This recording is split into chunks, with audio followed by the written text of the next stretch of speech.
এবং রতন থিয়ামের প্রযোজনায় কোরাসের একদম প্রথম প্রযোজনা স্বর্ণলিপি শেষরা 1977 এবং শেষ প্রযোজনাটি হচ্ছে কানুপ্রিয়া, আপনারা সকলেই জানেন 2024-এ।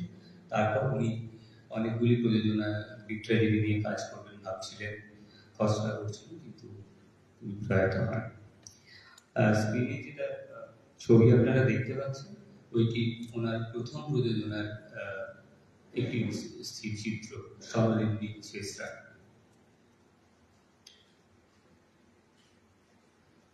যে পরামর্শ দিয়ে অর্জুনকে যুদ্ধে যেতে উদ্বুদ্ধ করেছিলেন, আমাকে সেই পরামর্শ একবার দাও দেখি।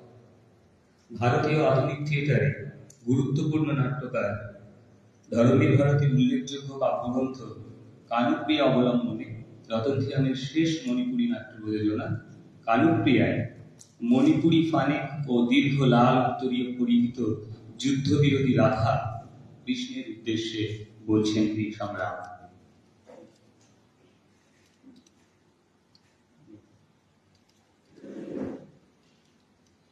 স্ক্রিনে আপনারা কানুপ্রিয়ার একটি স্থিরচিত্র দেখছেন। থিয়েটার একটি যৌথ শিল্প মাধ্যম। রতন থিয়ামের মতো শিল্পের প্রায় সমস্ত ক্ষেত্রে নিবিড় চর্চা ও পারদর্শিতাকে পাথেয় করে নাট্য প্রযোজনা করেছেন এমন পরিচালক বিশ্ব থিয়েটারে বিরল। রতন থিয়ামের প্রযোজনা মধ্যস্থ হয় দীর্ঘদিনের গবেষণামূলক একটি যাত্রার মধ্যে দিয়ে, যেটাকে উনি ল্যাবরেটরি প্রসেস বলতেন। কানুপ্রিয়া প্রযোজনাটির ক্ষেত্রেও তার ব্যতিক্রম ঘটেনি। ধর্মবীর ভারতীর মহাভারত আশ্রিত উল্লেখযোগ্য নাটক আন্ধাজু ভারতীয় আধুনিক থিয়েটারকে বিশেষ প্রভাবিত করেছে। পরিচালক ইব্রাহিম অলকাজির আন্ধাজু 1974 সালে দিল্লিতে প্রযোজিত হওয়ার পর ভারতীয় থিয়েটারে মোহন রাকেশ পরবর্তী হিন্দি নাটককার ধর্মবীর ভারতীর গুরুত্বপূর্ণ প্রভাব আমরা প্রত্যক্ষ করি। পরবর্তীকালে অলকাজির প্রিয় ছাত্র রতন থিয়াম একেবারে ভিন্ন আঙ্গিকে 1994 সালে মঞ্চস্থ করেন আন্ধাজু। কালিদাসের ঋতু সংহারা অবলম্বনে প্রযোজিত হয়েছিল আধুনিক বিশ্ব থিয়েটারের উল্লেখযোগ্য প্রযোজনা রতন থিয়াম পরিচালিত ঋতু 2004। প্রচলিত অর্থে ঋতু সংহারম নাটক নয়, আপনারা জানেন, একটি আখ্যানমূলক কাব্য। কবি কালিদাস 6টি ঋতুকে এখানে অনেকগুলো পর্বে বিভক্ত করেন। ঋতুগুলিকে কাব্যিক সৌন্দর্যে দৃশ্যমান করে তুলেছেন পরিচালক। অর্থাৎ কানুপ্রিয়ার পূর্বেই কবিতার আধারে নাট্য প্রযোজনা করে ভারতীয় থিয়েটারকে সমৃদ্ধ করেছেন রতন থিয়াম। কানুপ্রিয়ার আগে কিন্তু উনি ঋতু সংহারম করেছিলেন, যেটা আসলে একটা কাব্য ছিল, এবং শেষ প্রযোজনাটি একটি কাব্য নির্ভর প্রযোজনা। এই স্থিরচিত্রটি কানুপ্রিয়ার একটি স্থিরচিত্র।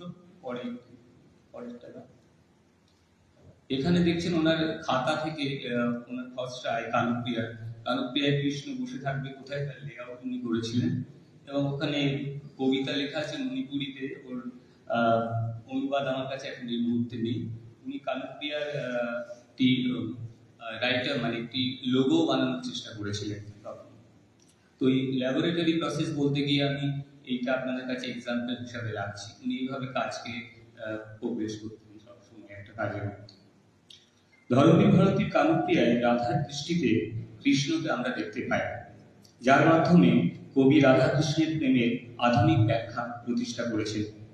কানুপ্রিয়া অর্থাৎ রাধা মনে করে মহাভারতের যুদ্ধ নিষ্প্রয়োজন ছিল। সেই যুদ্ধে কেউ জয়ী হতে পারেনি, অন্তে দুই পক্ষের পরাজয় হয়েছে। এমনই এক টেক্সটকে কবি রতন থিয়াম নিজস্ব আঙ্গিকে আক্ষরিক অর্থেই মঞ্চে দৃশ্যকাব্যে রূপান্তরিত করেছেন। টেক্সটের থিমেটিক কন্টেন্টকে মঞ্চে কিভাবে প্রতিষ্ঠা করতে হয়, ভারতীয় থিয়েটারে রতন থিয়াম তার দৃষ্টান্ত তৈরি করেছেন। প্রযোজনার শুরু থেকে কৃষ্ণকে একটি ফুল গাছের তলায় বসে থাকতে দেখা যায়, যার লেআউট আপনারা দেখতে পাচ্ছেন। আর এই ছবিটি আমার কাছে নেই, কিন্তু ওনার স্কেচ ঠিক এইভাবেই মঞ্চের ডান দিকে আমরা দেখতে পাই কৃষ্ণকে। প্রযোজনার শুরু থেকেই কৃষ্ণকে একটি ফুল গাছের তলায় বসে থাকতে দেখা যায়। কৃষ্ণের কোনো সংলাপ না থাকলেও মঞ্চে বসেই সে বাঁশি বাজায়। পরিচালক বাঁশির সুরকে রাধার সংলাপের আবহ করে তুলেছেন। মঞ্চে কৃষ্ণ, রাধা ও তার 5 সখীকে দেখা যায়।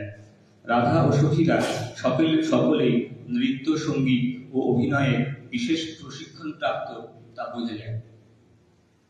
একটি দৃশ্যে মঞ্চের কেন্দ্রে ধীরে ধীরে আলো এলে দর্শক অভিমুখে একটি সারিতে সামনে রাধা ও পিছনে সখীরা। সখীদের মুখে একই সাদা মুখোশ। বুঝতে অসুবিধা হয় না, সমস্ত নারীর অন্তরের রাধার অস্তিত্বকে এই দৃশ্যে প্রতিষ্ঠা করেছেন রতন থিয়াম। মঞ্চের সামনের উইংস থেকে উইংসে মেঝের উপর নীল মশারি জালের একটি রেখা নদী হয়ে আছে। রাধা ও সখীরা যমুনায় জল নিতে এসেছে। এই দৃশ্যে রতন থিয়ামের দৃশ্যায়নের ম্যাজিকে মশারির জাল মুহূর্তে আমাদের নদীর গভীরে নিয়ে যায়। সুবোধদা, আমরা এই পুজোজন একসঙ্গে দেখেছিলাম কামানিতে। এইভাবে দৃশ্যটি মঞ্চ থেকে দৃশ্যটি শেষে রাধা নিজেই মার্জনা করবে। অন্য একটি দৃশ্যে নীল পাগড়ি হাতে কৃষ্ণের জন্য বিলাপ করে রাধা। দৃশ্যটির শেষে রাধা নিজেই সেই পাগড়ি করে কৃষ্ণের বংশীবাদক ত্রিভঙ্গ ভঙ্গিমায় দাঁড়িয়ে থাকে। এইভাবে দৃশ্যটিকে মঞ্চ থেকে মুছে দিয়ে কৃষ্ণের প্রেমে রাধাকে বিলীন করে দেন পরিচালক। রতন থিয়াম রবীন্দ্রনাথকে বাংলায় পড়েছেন। রবীন্দ্রসঙ্গীত ও রবীন্দ্র চিত্রকলা তার অন্যতম প্রিয় বিষয়। বারবার তার প্রযোজনায় অনায়াস প্রবেশ করেছে রবীন্দ্রনাথের গানের সুর। আমার হিয়ার মাঝে লুকিয়েছিলে গানটির সুরে হামিং করতে করতে মণিপুরী নাচের মুদ্রায় সখীদের সাথে নৃত্যরত রাধা। সুর ও কোরিওগ্রাফিকে অবলম্বন করে পরিচালক রাধার প্রেমকে ধীরে ধীরে পূজার পর্যায়ে নিয়ে যায়। শেষ দৃশ্যে সাদা কেশ ও শুভ্র শাড়ি পরে মঞ্চের সামনের ডান দিকে উইংস থেকে বার্ধক্যে পৌঁছে যাওয়া রাধা মঞ্চে প্রবেশ করে এগিয়ে যায়। মেঝেতে লুটিয়ে পড়া তার দীর্ঘ সাদা আঁচলে ফেলে আসা সময়কে ফিরে দেখে রাধা। ঠিক তখন পিছনে পূর্ণচন্দ্রের নিচে রাসের পোশাকে ও মুদ্রায় দেখা যায় 4 নারীকে। কৃষ্ণ একইভাবে বাঁশি বাজাতে থাকে ফুল গাছের নিচে বসে। অপেক্ষা আর সময় রাধাকে বার্ধক্যে নিয়ে গেছে, কিন্তু আজও একইভাবে অনুষ্ঠিত হচ্ছে রাসলীলা। রতন থিয়ামের অন্যান্য প্রযোজনার তুলনায় এই প্রযোজনায় মঞ্চসজ্জায় অনেক বেশি শূন্যতার ব্যবহার আমরা লক্ষ্য করেছি। শেষের এই প্রযোজনাটিতে যে পরিমাণ শূন্যতার ব্যবহার হয়েছে আমরা অন্যান্য প্রযোজনায় আমি দেখিনি। মানে আমি ওনার মণিপুরী ট্রিলজি দেখার আমার সৌভাগ্য হয়েছিল। আমি মহাভারত ট্রিলজি চক্রব্যূহ দেখেছিলাম পুনেতে। এছাড়া ম্যাকবেথ বা বাকি যে শেষ 5টি প্রযোজনা আমি তৈরি হতে দেখেছি, কিন্তু এইরকম শূন্যতার ব্যবহার মঞ্চে কানুপ্রিয়ার আগে অন্য কোনো প্রযোজনায় দেখি।